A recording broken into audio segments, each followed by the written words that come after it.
Hello guys, नमस्कार। मैं हूं पोखरराम बामणिया। आप सभी के सामने एक नए बिंदु के साथ में हाजिर हूं और आप सभी का मैं हार्दिक स्वागत और अभिनंदन करता हूं। आज हम इस वीडियो के अंदर एक नया जो बिंदु HGP या ह्यूमन जीनोम प्रोजेक्ट के बारे में बात करेंगे। ह्यूमन जीनोम प्रोजेक्ट, मानव जीनोम परियोजना, जिसको शॉर्ट में HGP कहा जाता है। तो देखिए, ये जो HGP है, ह्यूमन जीनोम जो प्रोजेक्ट है, अब इस प्रोजेक्ट के अंदर देखिए हमने सेंट्रल डॉगमा सिद्धांत के बारे में बात की, उसमें रेप्लिकेशन, ट्रांसक्रिप्शन, ट्रांसलेशन। तो ये जो जीव विज्ञान का मूलभूत सिद्धांत है, कुल मिलाकर डीएनए के ऊपर निर्भर है। या एक जीव है, उसके अंदर जो अनुवांशिक पदार्थ होता है वो इसमें बहुत अहम रोल निभाता है या इसका इंपॉर्टेंट रोल होता है। और हम ये भी जानते हैं कि डीएनए से आरएनए का निर्माण होगा और आरएनए से प्रोटीन का निर्माण होगा। इसका मतलब है कि कोई भी जीव है, उसके अंदर यदि हमें डीएनए की संरचना के बारे में जानकारी हो या डीएनए का जो संगठन है या डीएनए में पाए जाने वाले जो नाइट्रोजन क्षार है, इनके यदि अनुक्रम के बारे में जानकारी हो या हम ये कहें जेनेटिक कोड के बारे में हमें जानकारी हो, तो उससे बनने वाला जो प्रोटीन है हम उसका भी पता लगा सकते हैं या हमें उसकी भी जानकारी ऑटोमेटिक मिल जाएगी। तो इस तरह से वैज्ञानिकों ने सोचा कि कोई भी जीव, जिस जीव का निर्माण हो रहा है, जीव के निर्माण में या जनन की बात करते हैं, तो उसमें जो मेन रोल या मेन जो काम होता है वो डीएनए से डीएनए का निर्माण मेन होता है। अब डीएनए से डीएनए का निर्माण हो गया तो उससे ऑटोमेटिक नया जीव बन जाएगा। तो डीएनए बहुत ही इंपॉर्टेंट भाग है या इंपॉर्टेंट रसायन है, इंपॉर्टेंट पदार्थ है, जो एक पीढ़ी से दूसरी पीढ़ी में लक्षणों को ले जाता है, लक्षणों की वंशागति करता है और उसी के अकॉर्डिंग उस जीव का क्या होता है, निर्माण होता है। तो क्यों ना डीएनए के अंदर पाए जाने वाले जितने भी नाइट्रोजन क्षार अनुक्रम है उनका पता कर लिया जाए। तो सबसे पहले ये चीज जो प्रथम शोध है वो फ्रांस के वैज्ञानिक थे जीन डोसेट, इनके दिमाग में एक आइडिया आया।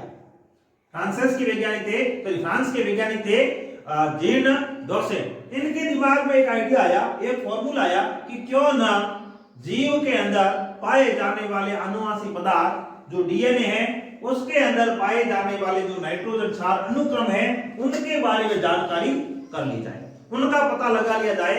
तो जो नई संतान बढ़ेगी उसके अंदर यदि किसी भी प्रकार का डिफेक्ट आता है, किसी भी प्रकार की विकृति आती है, किसी भी प्रकार का विकार आता है, किसी भी प्रकार का सिंड्रोम होता है, तो हम उसका पता लगा सकें। तो इससे रिलेटेड एक योजना शुरू की गई जिसमें डीएनए के अंदर या हम ये कहें कोई भी जीव है, जीव के अंदर जो अगुणित गुणसूत्रों का जो सेट होता है, मतलब द्विगुणित गुणसूत्र होते हैं और एक अगुणित गुणसूत्र होते हैं। द्विगुणित में डबल होते हैं, अगुणित में उसका एक जोड़ा होता है। तो एक जोड़ा या जो गुणसूत्र है, उनका जो अगुणित गुणसूत्रों का जो सेट है उसको हम जीनोम कहते हैं। उस जीनोम के अंदर जो नाइट्रोजन क्षार अनुक्रम पाए जाते हैं, उनका यदि हम पता कर लें तो हमें उस जीव की संपूर्ण क्रियाविधि के बारे में पता लग सकता है। तो इन नाइट्रोजन क्षार अनुक्रम का पता लगाने के लिए, इसकी जांच करने के लिए मानव जीनोम परियोजना की शुरुआत हुई। अब देखिए, यह परियोजना 1990 में स्टार्ट हुई या शुरू की। कहां से हुई? अमेरिका से हुई। 1990 में इसकी शुरुआत हुई और 2003 तक इसको पूरा करने का टारगेट था। मतलब कितना टाइम था? 13 वर्ष का समय इसके लिए निर्धारित किया गया कि यह काम हम 13 साल के अंदर मिलकर कर लेंगे। लेकिन ये जो काम है ये 2006 में जाकर पूर्ण होता है। इसका मतलब यह परियोजना कितने समय तक प्रभावी रही? यह परियोजना 16 साल तक चली। 16 साल के अंदर इससे रिलेटेड जितना भी काम करना था वो वैज्ञानिकों ने कर दिया। अब ये शुरुआत यहां से हुई अमेरिका से, लेकिन धीरे धीरे अब देखो ये मानव प्रजाति के ऊपर या संपूर्ण जो मानव जाति है इसके ऊपर यह योजना लागू होती थी, इसलिए अमेरिका ने शुरुआत की। धीरे धीरे इसमें चाइना है, रूस है, जापान है, भारत है, इन सभी देशों ने क्या किया?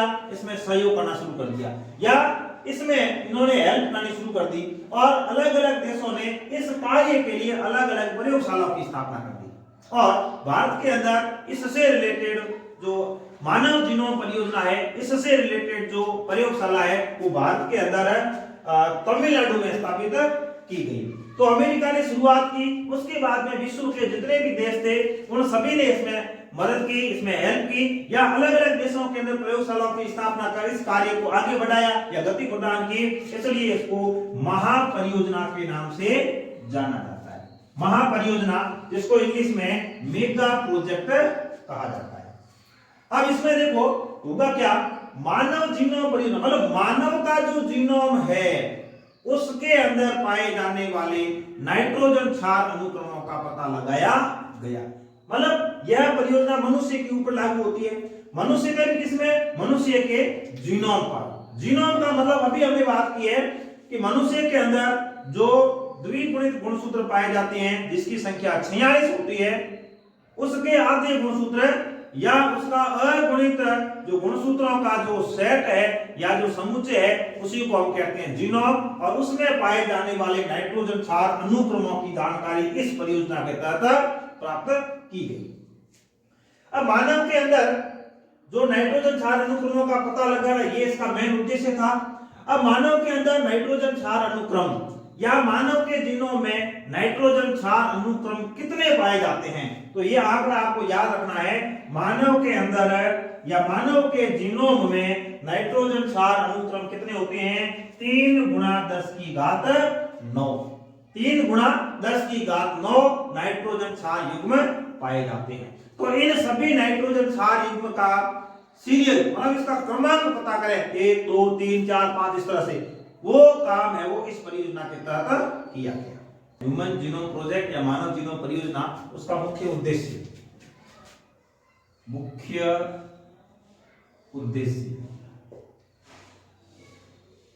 देखिए, जो मुख्य उद्देश्य है इस प्रोजेक्ट का मुख्य उद्देश्य है मानव जीनोम के अंदर जो डीएनए पाया जाता है उसके अंदर पाए जाने वाले नाइट्रोजन क्षार अनुक्रमों की पहचान करना।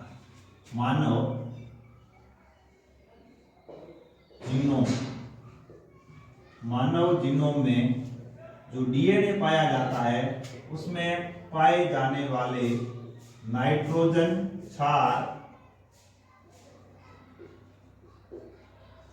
अनुक्रमों की पहचान करना,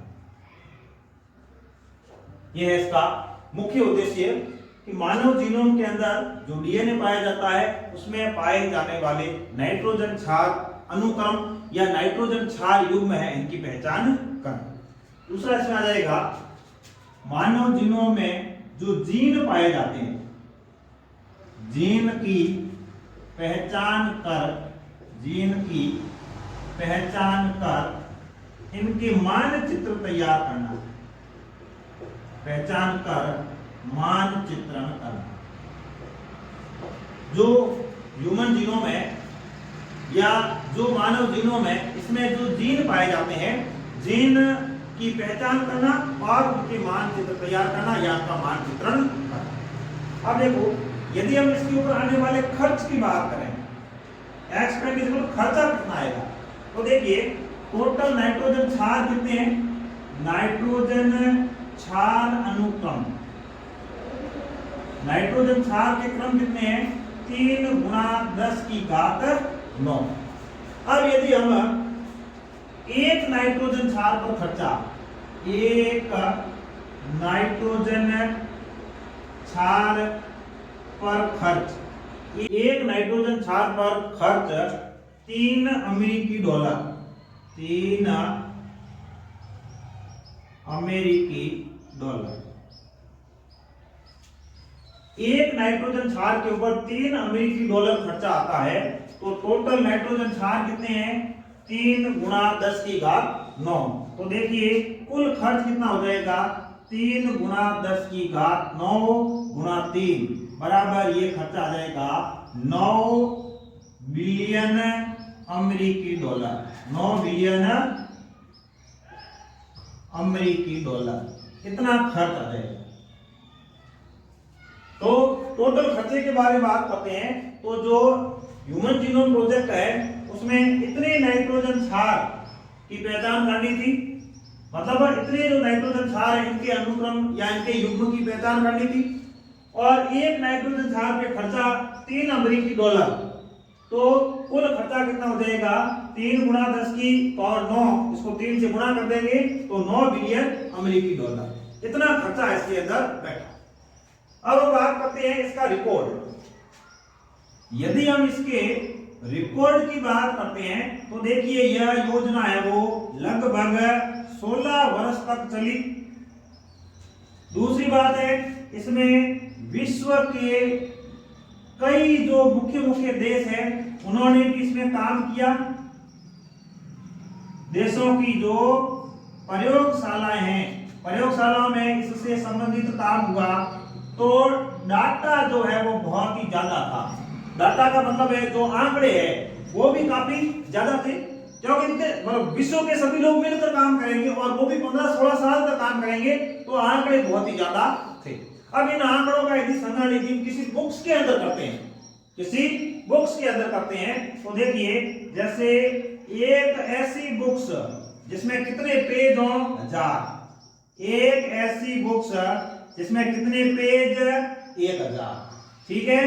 अब एक पेज में, एक पेज पर 1000 अक्षर हो,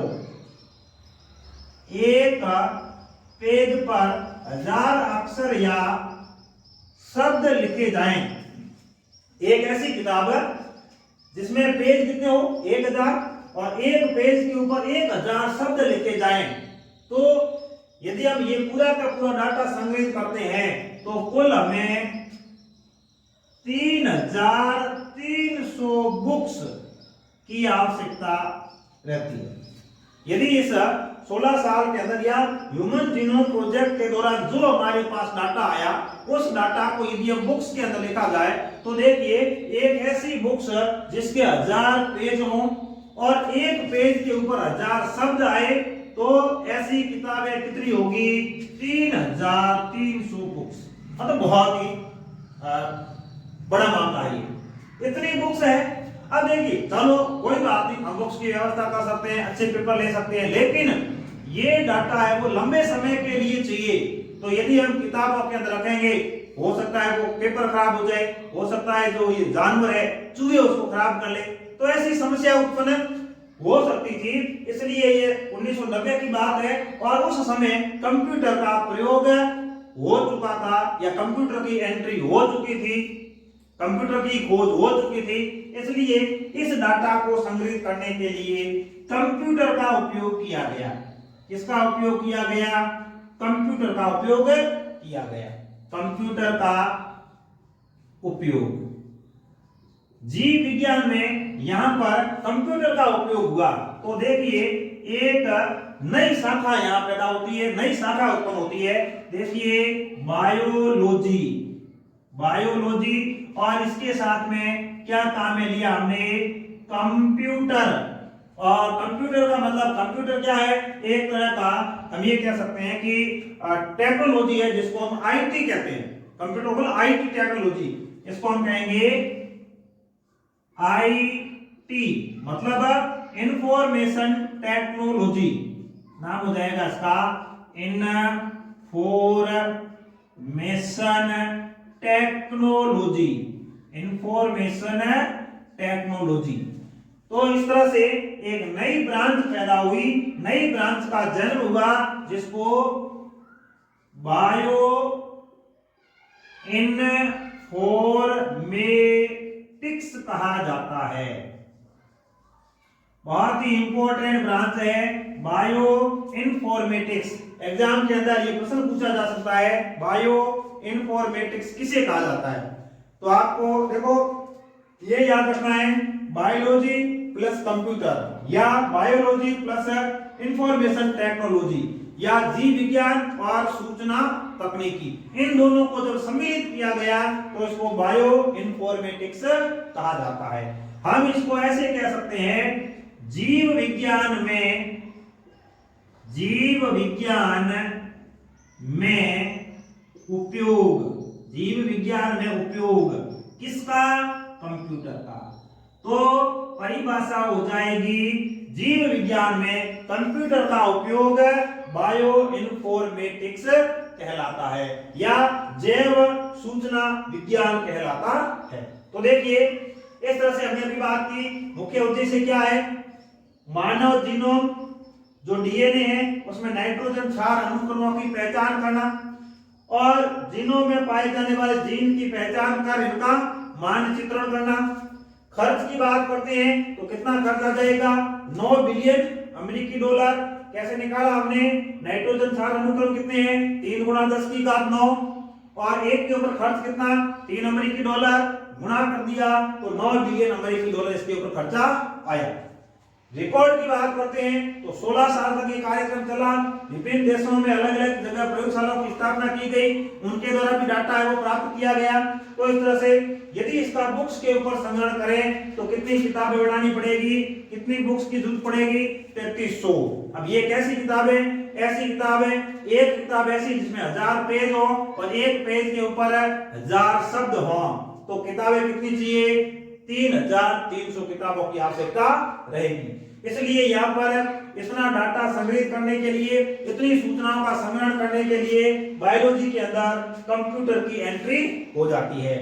अब बायोलॉजी और कंप्यूटर, बायोलॉजी और आईटी, बायोलॉजी और इंफॉर्मेशन टेक्नोलॉजी, इस तरह से जीव विज्ञान के अंदर एक नई ब्रांच का निर्माण होता है, नई ब्रांच का जन्म होता है जिसे बायो इन्फॉर्मेटिक्स कहा जाता है। हिंदी में इसको कहते हैं जैव सूचना विज्ञान। परिभाषा हो जाएगी, जीव विज्ञान में कंप्यूटर या सूचना प्रौद्योगिकी का उपयोग बायो इन्फॉर्मेटिक्स कहलाता है, जैव सूचना विज्ञान कहलाता है। ह्यूमन जीनोम प्रोजेक्ट के उद्देश्य, ह्यूमन जीनोम प्रोजेक्ट के उद्देश्य, ह्यूमन जीनोम प्रोजेक्ट के उद्देश्य। देखिए उद्देश्य की बात करते हैं, कोई भी काम होता है, काम जब होगा उससे पहले उसका जो उद्देश्य है वो फिक्स किया जाता है कि ये काम किस उद्देश्य से किया जा रहा है। तो उस तरह से ये जो ह्यूमन जीनोम प्रोजेक्ट है जब ये शुरू किया गया तो इसके 2 तो मुख्य उद्देश्य थे, इसके अलावा 1-2 उद्देश्य और भी थे। तो देखो जो मुख्य उद्देश्य है, हालांकि इसके बारे में हम पहले बात कर चुके हैं, मानव जीनोम या जो उसमें पाया जाने वाला डीएनए है उसके अंदर जो नाइट्रोजन क्षार पाए जाते हैं या जो न्यूक्लियोटाइड पाए जाते हैं, जो न्यूक्लियोटाइड पाए जाते हैं, इनकी पहचान करना। जो मानव जीनोम है, मानव जीनोम के अंदर जो डीएनए है उसमें जो नाइट्रोजन क्षार पाए जाते हैं, जो न्यूक्लियोटाइड पाए जाते हैं, इनकी पहचान, ये तो इसका पहला मुख्य उद्देश्य है। दूसरा उद्देश्य हमने पहले पढ़ा था, बात की थी कि जो मानव जीनोम है, मानव जीनोम के अंदर जो जीन पाए जाते हैं, इन जीन की पहचान कर मानचित्रण करना, मतलब मानचित्र निर्माण करना, ये इसका दूसरा उद्देश्य था और ये दोनों इसके मुख्य उद्देश्य है। तीसरा है नंबर 3, प्राप्त जो सूचनाएं हैं, प्राप्त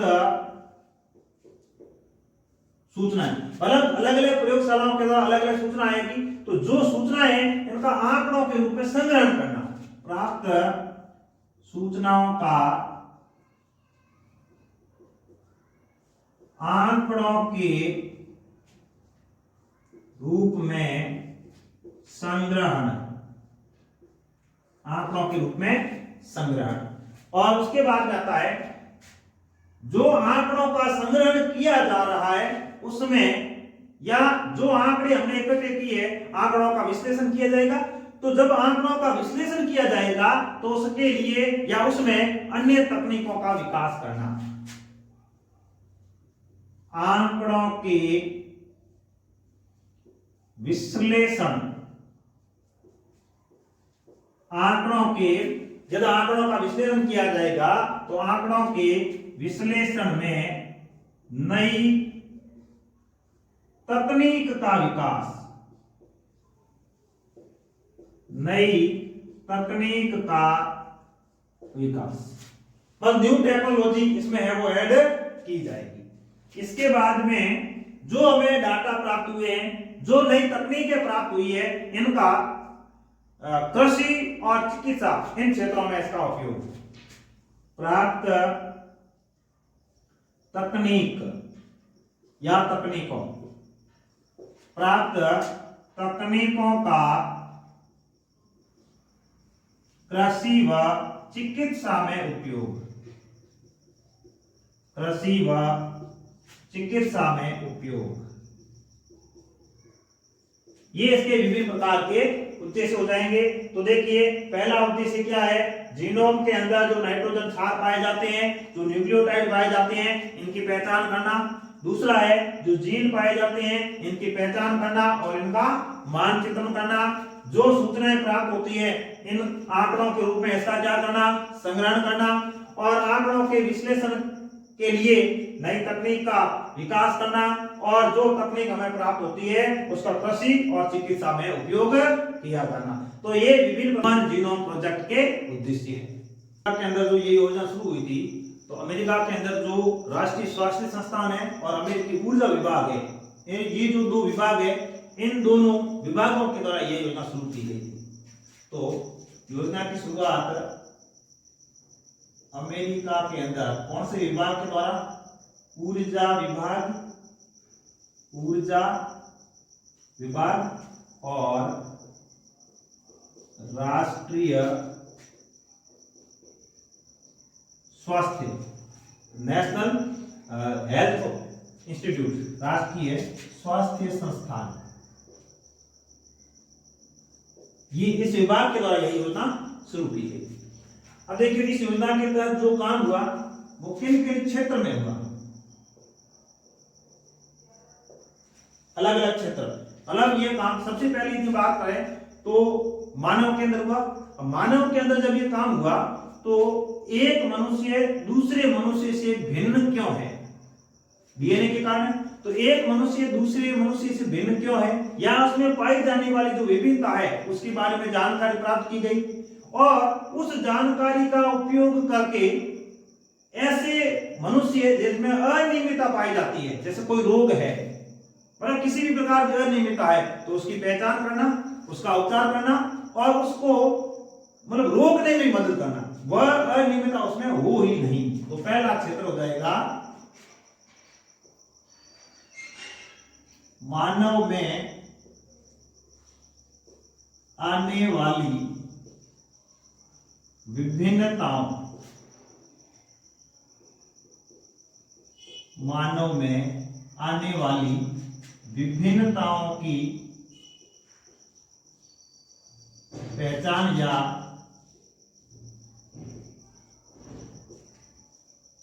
जानकारी कर, मतलब इसमें जो विभिन्नता आती है इसकी पहचान कर या उसकी जानकारी प्राप्त कर, जानकारी प्राप्त कर मानव में आने वाली, मानव में आने वाली अनियमितताओं, मानव में आने वाली अनियमितता, मतलब कोई विकार है, कोई रोग है, अनियमितताओं की पहचान, उसका उपचार और उसको रोकने में, उसको रोकने में मदद करना। ये पहला क्षेत्र या फील्ड है। एक मनुष्य दूसरे मनुष्य से भिन्न क्यों है, उसमें विभिन्नता क्यों आती है, यदि विभिन्नता आती है तो उस विभिन्नता की जानकारी प्राप्त करना और इस जानकारी का उपयोग हम मानव में आने वाली जो अनियमितता है उसकी पहचान में, उसके उपचार में और यहां तक कि वह अनियमितता हो ही नहीं इसको रोकने में मदद करना, ये पहला क्षेत्र रहेगा। दूसरा है, इसके अलावा है मानव जीव विज्ञान, मानव जीव विज्ञान के सुरागों को समझना, मानव जीव विज्ञान के सुरागों को समझना, मतलब मानव का यदि हम अध्ययन करते हैं, अन्य कोई सुराग मिलते हैं तो उनको भी हम इस प्रोजेक्ट के माध्यम से समझने का प्रयास करते हैं। नंबर 3, तीसरे में जाता है मानव के अलावा अन्य जीवों में डीएनए अनुक्रम से प्राप्त जानकारी के आधार पर उन जीवों का उपयोग यदि हम स्वास्थ्य में, कृषि में, ऊर्जा उत्पादन में या पर्यावरण सुधार की दिशा में करते हैं तो भी हम इनका उपयोग कर सकते हैं। तो अमानवीय प्रतिरूप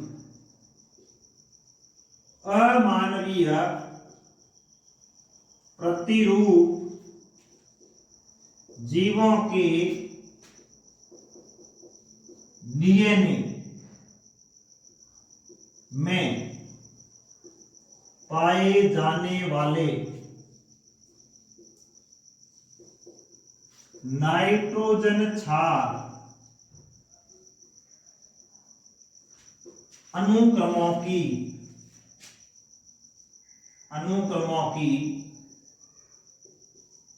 जानकारी प्राप्त कर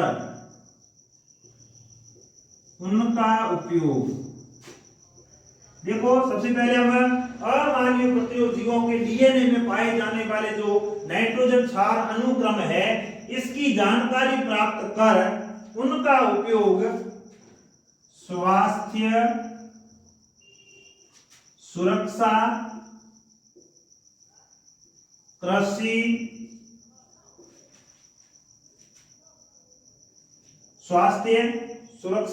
कृषि, देखो अमानवीय प्रतिरूप जीवों के डीएनए में पाए जाने वाले नाइट्रोजन क्षार अनुक्रमों की जानकारी प्राप्त कर इनका उपयोग स्वास्थ्य, सुरक्षा, कृषि और पर्यावरण, ऊर्जा उत्पादन, पर्यावरण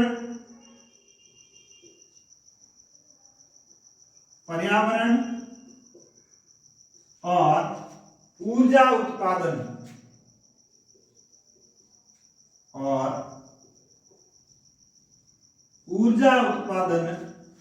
में करना या ऊर्जा उत्पादन की दिशा में उठने वाली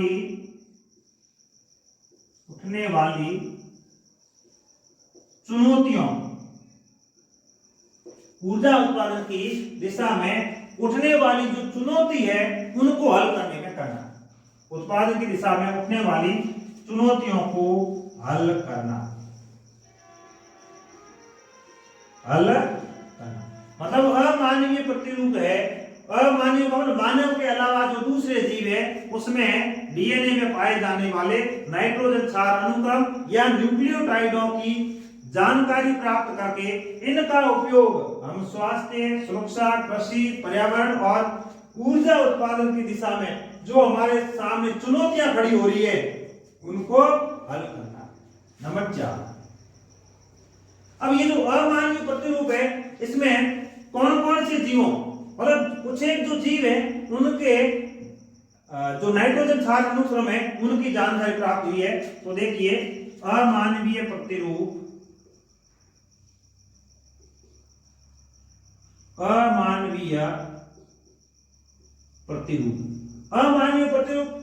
का मतलब मानव नहीं, अमानवीय प्रतिरूप जैसे जीवाणु,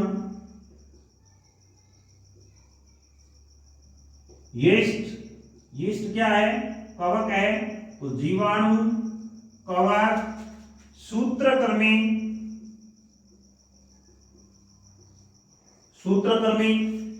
मतलब जीवाणु हो सकता है, यीस्ट हो सकता है, सूत्रकृमि हो सकता है, फल मक्खी हो सकती है, फल मक्खी और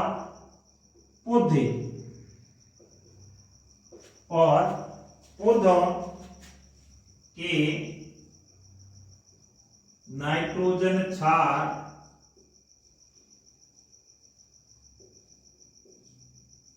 अनुक्रमों की पहचान करना। तो ये विभिन्न प्रकार के जो क्षेत्र है, 4 प्रकार के क्षेत्र है। पहला क्षेत्र देखिए, सबसे पहले कौन से विभाग, ऊर्जा विभाग और राष्ट्रीय स्वास्थ्य संस्थान, इन 2 विभागों ने यह योजना शुरू की। या फिर हम ये कह सकते हैं अमेरिका के ये जो 2 विभाग है, कोई भी काम होता है किसी न किसी विभाग के थ्रू होता है, तो इन 2 विभागों के थ्रू यह योजना स्टार्ट की गई। अब इस योजना के तहत कौन कौन से क्षेत्रों में काम किया जाना था या किया गया? तो सबसे पहला उन्होंने काम किया, एक मनुष्य दूसरे मनुष्य से भिन्न है, इसमें विभिन्नताएं पाई जाती है। ये विभिन्नताएं क्यों आती है, इसकी जानकारी प्राप्त करके ऐसे मनुष्य जिनमें अनियमितता आती है उनकी पहचान करना, उनका उपचार करना और इन अनियमितताओं को रोकने में मदद करना।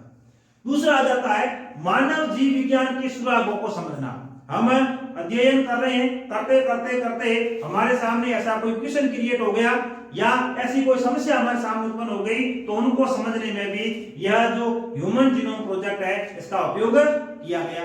नेक्स्ट आता है अमानवीय प्रतिरूप। हमने देखो मानव के ऊपर ये कार्य किए हैं, तो आगे आने वाले टाइम में ये दूसरे जीवों के ऊपर भी होंगे।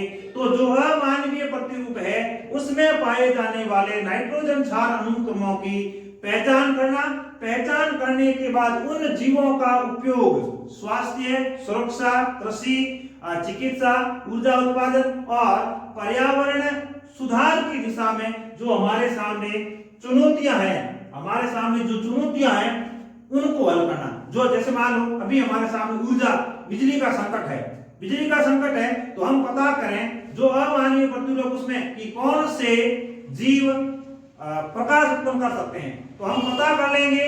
तो हम ऐसे जीवों का उपयोग बिजली के रूप में कर सकते हैं, ऐसे जीवों का उपयोग हम प्रकाश के रूप में कर सकते हैं, ऐसे जीवों का उपयोग हम ऊर्जा के रूप में कर सकते हैं। हमें जानकारी होगी तब, यदि हमें जानकारी नहीं होगी तो हम नहीं कर पाएंगे। अब अमानवीय प्रतिरूप के रूप में किन किन को काम में लिया जा सकता है या लिया गया, तो सबसे पहले आते हैं जीवाणु। सामान्यतः इनमें जीवाणुओं को काम में लिया जा सकता है, कवक को काम में लिया जा सकता है, उदाहरण के लिए यीस्ट, सूत्रकृमि, ड्रोसोफिला या फल मक्खी, या जो पौधे हैं पौधों के डीएनए के नाइट्रोजन क्षार अनुक्रम की जानकारी हमने प्राप्त की है या कर ली गई है या कर सकते हैं। तो इन क्षेत्रों के अंदर ह्यूमन जीनोम प्रोजेक्ट है वो काम करता है या काम उसने किया। ह्यूमन जीनोम प्रोजेक्ट है या मानव जीनोम जो परियोजना है, इनमें कौन सी विधि को काम में लिया गया या कितनी विधि काम में ली गई? तो इसकी जो कार्य विधि है या जो कार्य प्रणाली है इसमें 2 विधि काम में ली गई। कितनी विधि? 2। ध्यान रखना, क्वेश्चन बन सकता है एग्जाम की दृष्टि से। 2 विधि का उपयोग किया गया, 2 विधियों का उपयोग ह्यूमन जीनोम प्रोजेक्ट के दौरान 2 विधियों का उपयोग किया गया। नंबर 1 इज व्यक्त अनुक्रम, व्यक्त अनुक्रम घुंडी। व्यक्त अनुक्रम घुंडी, व्यक्त का मतलब है एक्सप्रेस्ड सीक्वेंस टैग्स, इसलिए इसको एक्सप्रेस्ड सीक्वेंस टैग्स। तो ESTS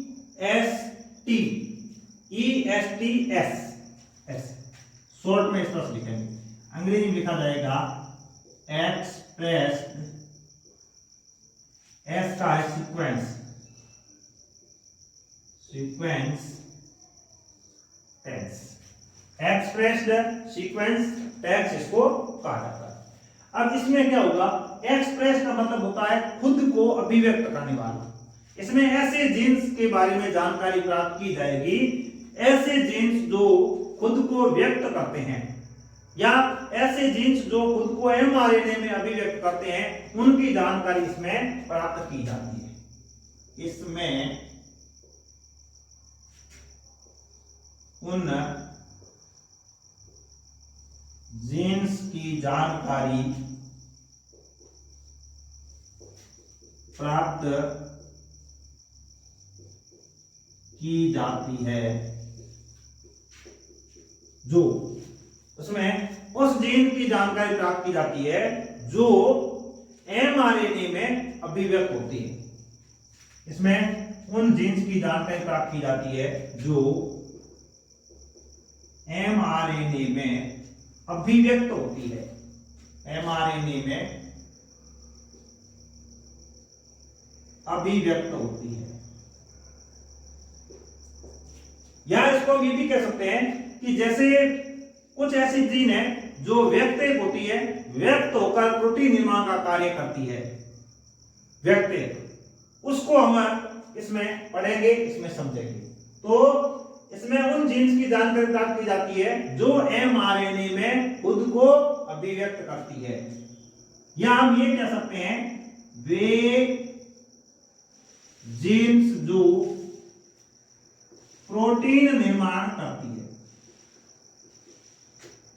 प्रोटीन निर्माण का कार्य करती है, उनका अध्ययन इस व्यक्त अनुक्रम घुंडी के अंदर किया जाए। नंबर 2,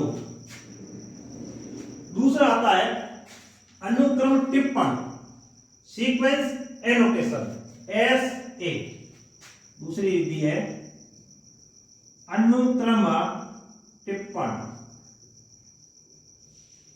सीक्वेंस एनोटेशन, शॉर्ट में इसको SA कहा जाता है। अब इसके अंदर वे जीन्स, मतलब जो व्यक्तिक है, जो अव्यक्तिक है, जो ऐसे जीन जो कोडित है और अकोडित है, दोनों के बारे में जानकारी प्राप्त होगी। मतलब इसके अंदर व्यक्तिक और अव्यक्तिक, या हम इसको ऐसे कह सकते हैं, या कोडित और अकोडित, मतलब कोडित या अकोडित या व्यक्तिक और अव्यक्तिक जो जीन है, अकोडित जो अनुक्रम है, अनुक्रम की पहचान कर इनके कार्यों का निर्धारण करना, इनके कार्यों का निर्धारण करना। मतलब अकोडित और कोडित जीन कौन से हैं, अकोडित और कोडित अनुक्रम कौन से हैं, अकोडित और कोडित नाइट्रोजन क्षार कौन से हैं, इनकी जानकारी प्राप्त करना। जानकारी प्राप्त करके इसके जो कार्यों का निर्धारण है वो करना।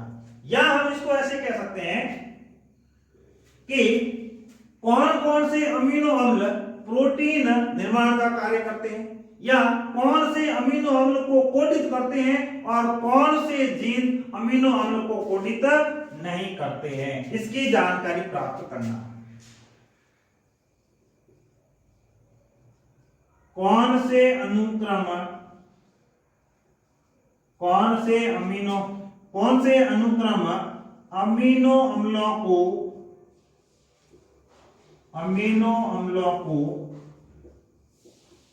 कोडित करते हैं और कौन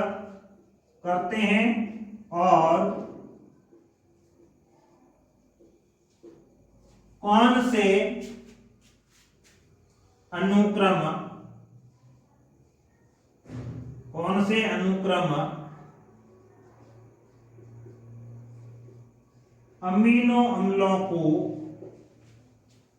अमीनो अम्लों को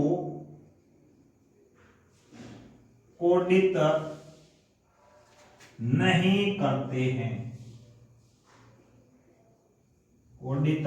नहीं करते हैं, इनकी जानकारी प्राप्त करके इनके कार्यों का निर्धारण करना।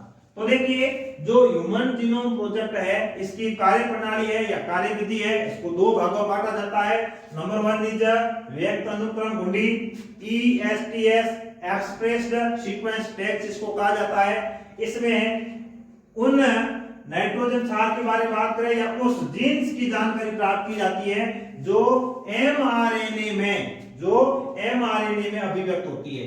या हम ये कहें कि इसमें जो व्यक्त होने वाली जीन है उनके नाइट्रोजन क्षार अनुक्रमों की जानकारी प्राप्त की जाती है।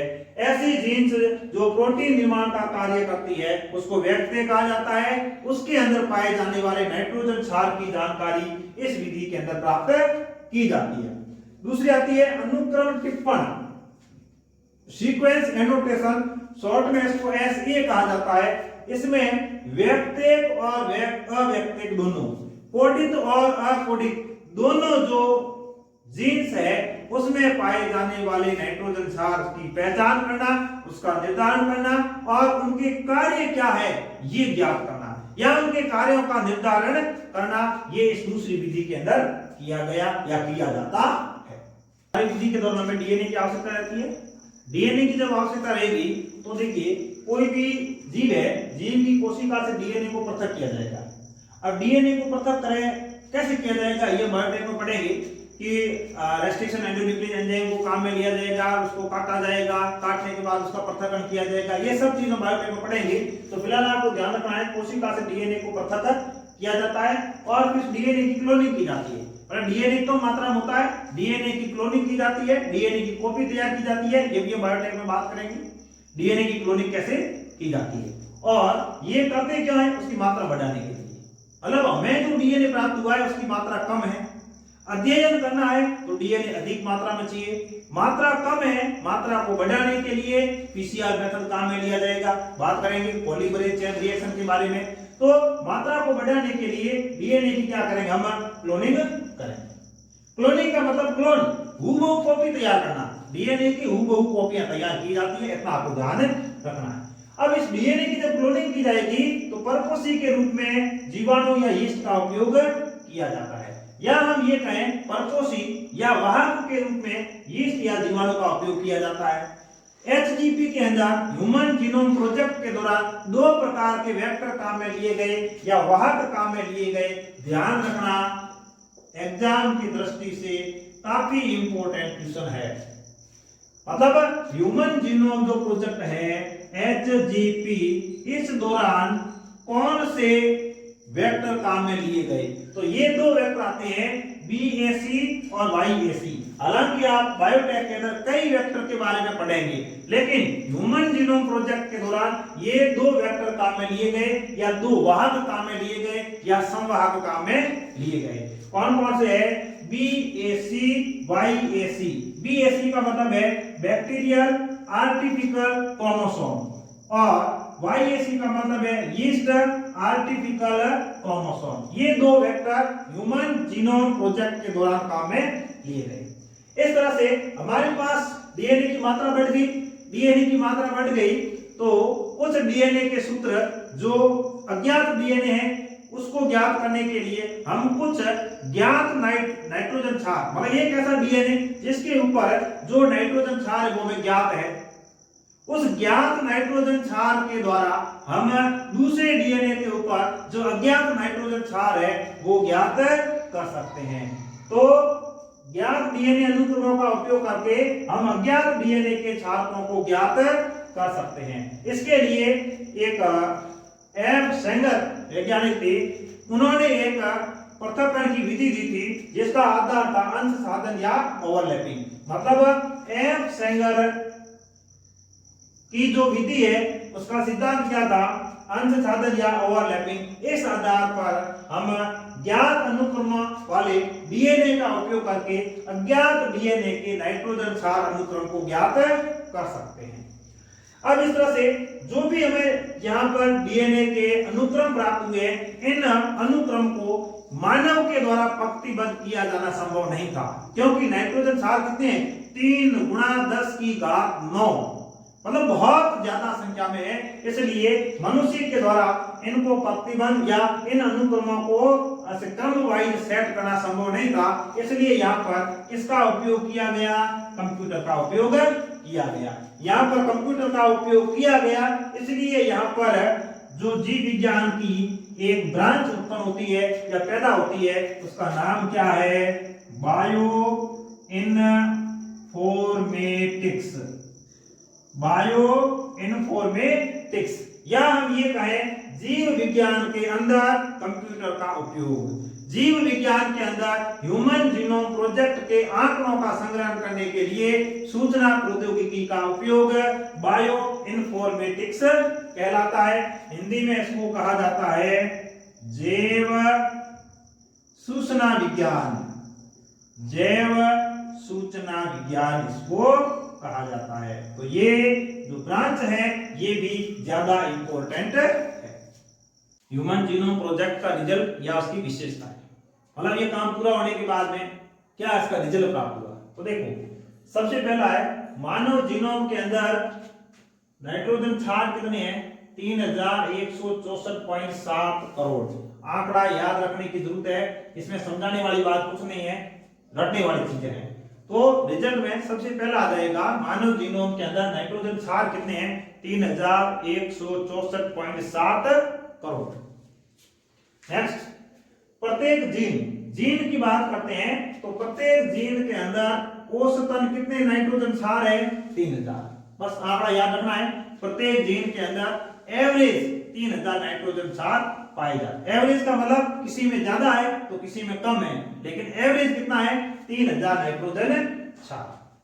मनुष्य की ज्ञात सबसे बड़ी जीन कौन सी है डिस्ट्रोफिन। मैं जो बोले कर रहा हूं ये एग्जाम की दृष्टि से, मतलब हर एग्जाम के लिए, आपके नहीं, बोर्ड एग्जाम में नहीं, बल्कि NEET, BSc nursing, first grade, second grade, हर एग्जाम की दृष्टि से ये क्वेश्चन, यदि मानव जीनोम परियोजना से कोई प्रश्न बनेगा तो वो यहीं से बनेगा, इससे बाहर कोई प्रश्न नहीं जाना है।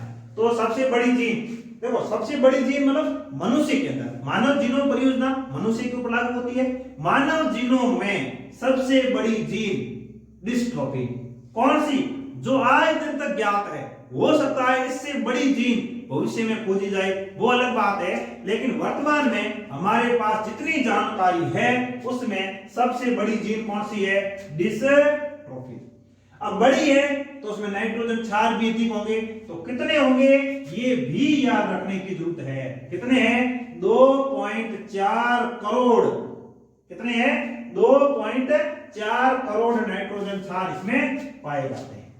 अब देखिए मानव जीनोम के अंदर कुल जीन कितने पाए जाते हैं। हालांकि ह्यूमन जीनोम प्रोजेक्ट इससे पहले जीन्स का अनुमान लगाया गया था कि जीन्स मनुष्य के अंदर 80,000 से लेकर 1.5 लाख तक पाए जाते हैं, लेकिन ह्यूमन जीनोम जो प्रोजेक्ट है इसके तहत हमने समस्त जीन की क्या कर दी पहचान कर दी। तो कुल जीन कितने प्राप्त हुए 30,000। कितने जीन 30,000, और एक जीन में कितने नाइट्रोजन क्षार 3000 एवरेज। पहले 80,000 से 1,40,000 माने जाते थे। अब जितना मनुष्य के अंदर डीएनए पाया जाता है ये भी बहुत ज्यादा इंपॉर्टेंट है। मनुष्य के अंदर जितना जो डीएनए पाया जाता है उसका 99.9% है वो समान होता है। जो डीएनए एक मनुष्य और ये दूसरा मनुष्य, दोनों के अंदर जो डीएनए है वो 99.9% है वो समान होता है। तो असमान कितना होगा, जो शेष बच गया, शेष कितना बचा 0.1%, ये होता है असमान। और ये जो असमान डीएनए होता है इसी असमान डीएनए के आधार पर दो जो मनुष्य है, दो जो व्यक्ति है, उनके बीच में विभेद किया जाता है, जिसको हम कह सकते हैं डीएनए फिंगरप्रिंटिंग जो विधि है उसका ये आधार है। मतलब जो अंगुली छापी विधि है, इसके बारे में बात करेंगे, जो अंगुली छापी विधि है उसका ये आधार है। क्या आधार है 0.1% डीएनए जो कि असमान होता है, वो डीएनए फिंगरप्रिंटिंग जो विधि है उसका क्या है बेस है। अब देखो जितनी भी जीन्स खोजी गई है उसमें से 50% से अधिक जीन के कार्य की जानकारी हमारे पास है। मतलब जितनी जीन की आज दिन तक खोज हुई है उसमें आधे से ज्यादा जीन का क्या कार्य है इसकी हमारे पास जानकारी है। नेक्स्ट देखिए, जितना जीन है 2% से कम जीन प्रोटीन का कूट लेखन करती है। मतलब सभी जीन प्रोटीन का कूट लेखन नहीं करती है। तो कितनी जीन 2% से भी कम जीन है वो प्रोटीन का आउटपुट लेकर करती है या प्रोटीन का कोडिंग करती है, प्रोटीन निर्माण का कार्य करती है। इसके अलावा देखिए मानव जीनोम के अंदर जो डीएनए है या जो मानव जीनोम है या जो गुणसूत्र है, इसके अंदर बहुत बड़े भाग में पुनरावर्त डीएनए पाया जाता है। जो जीनोम है, जीनोम के अंदर बहुत बड़ी मात्रा में या बहुत बड़े भाग के अंदर पुनरावर्त डीएनए पाया जाता है। पुनरावर्त डीएनए को रिपीटेटिव डीएनए कहा जाता है। पुनरावर्त का मतलब वही नाइट्रोजन क्षार है वो पुनरावर्ती साथ, जैसे मान लो एजीसीटी एजीसीटी एजीसीटी एजीसीटी पुनरावर्ती हो रही है तो इसको हम क्या कहेंगे? पुनरावर्त डीएनए, रिपीटेटिव डीएनए। और ऐसे डीएनए को ही सैटेलाइट डीएनए कहा जाता है। क्या कहते हैं? सैटेलाइट डीएनए या सेट डीएनए कहा जाता है। इसी को हिंदी में कहा जाता है अनुषंगी डीएनए। क्या कहते हैं? अनुषंगी डीएनए। अब ये जो पुनरावर्त डीएनए है, पुनरावर्त डीएनए जो है यह भी दो प्रकार का हो जाएगा।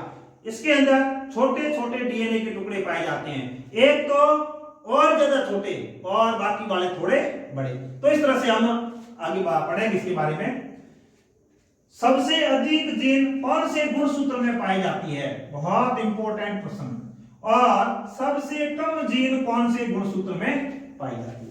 तो सबसे अधिक जीन गुणसूत्र 1 में पाई जाती है। सबसे कम जीन वाई गुणसूत्र में पाई जाती है। अब सबसे अधिक जीन गुणसूत्र 1 में पाई जाती है तो जीन्स की संख्या कितनी है? 2967, 2968 जीन्स पाई जाती है गुणसूत्र 1 के अंदर। और सबसे कम जीन गुणसूत्र वाई में पाई जाती है। जीन्स की संख्या कितनी है? 231, 231 जीन्स वाई गुणसूत्र के अंदर पाई जाती है। इसके अलावा देखो मानव के अंदर 1.4 करोड़ जगह पर एकहरा नाइट्रोजन क्षार पाया जाता है, मतलब अकेला नाइट्रोजन क्षार पाया जाता है। इधर जैसे मान लो ए बीच में आ गया जी, इधर आ गया टी टी टी, ऐसे मतलब एकहरा अकेला नाइट्रोजन क्षार कितनी जगह पर पाया जाता है? 1.4 करोड़ जगह पर एकहरा नाइट्रोजन क्षार पाया जाता है। इसको SNPS कहा जाता है, single nucleotide polymorphism. Full form पूछी जा सकती है, सिंगल न्यूक्लियोटाइड पॉलीमॉर्फिज्म कहा जाता है। कितनी जगह होती है? 1.4 करोड़ जगह पर। हम बात करते हैं ह्यूमन जीनोम प्रोजेक्ट का महत्व, मतलब हमारे लिए वर्तमान में ह्यूमन जीनोम प्रोजेक्ट का क्या महत्व है, क्या उपयोग है। तो देखिए ह्यूमन जीनोम प्रोजेक्ट ऐसे देखा जाए तो अपने आप में बहुत ही इंपॉर्टेंट चीज है। और मानव के बारे में जितनी भी जानकारी हम ह्यूमन जीनोम प्रोजेक्ट से ज्ञात करते हैं या पता करते हैं, उतनी अन्य किसी स्रोत से प्राप्त नहीं की जा सकती। अब देखिए इसके जो महत्व की बात करते हैं तो सबसे पहले आता है ऐसे रोगियों को पहले से ही सावधान करना जिसमें कोई रोग भविष्य में होने वाला है, मतलब रोग की भविष्यवाणी की जा सकती है। अपने यहाँ ये जो होते हैं ये फालतू की भविष्यवाणी करते हैं, ये होगा वो होगा, ऐसे हो जाएगा वैसे हो जाएगा, जीरो। ठीक है, लेकिन अब यहाँ पर ह्यूमन जीनोम प्रोजेक्ट के तहत हमने उस जीव के अंदर जो डीएनए है, जो आनुवंशिक पदार्थ है जिसने इस जीव का निर्माण किया है, उस पदार्थ के अंदर पाए जाने वाले अनुक्रम का पता किया। उसमें यदि किसी भी प्रकार का डिफॉल्ट है, किसी भी प्रकार का डिफेक्ट है, तो वो उसमें रोग उत्पन्न करेगा। इसका हम पहले से ही उस व्यक्ति को सावचेत कर सकते हैं, उसको सावधान कर सकते हैं कि आप निकट भविष्य में इस रोग से ग्रसित होने वाले हैं।